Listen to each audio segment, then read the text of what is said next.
Napagsabihan po sa pagdinig ng Senado kanina kaugnay sa pagpupuslito o smuggling ng bigas yung mga taga-National Food Authority.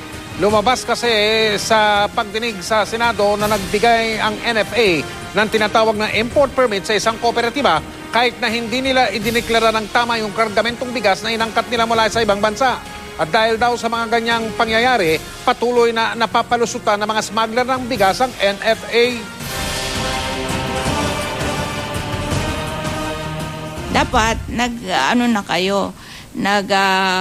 nagbago na kayo by 2013 kasi that is the result of the 2012 investigation. When we discovered the findings of the Bureau of Customs, the subsequent import permits of San Carlos were not issued. Napalusutan kayo eh. Yes, Now, Your Honor. yun ang sinasabi nyo. But, historically, we've seen this already. It would appear from documents that the NFA ang nagpapalusot.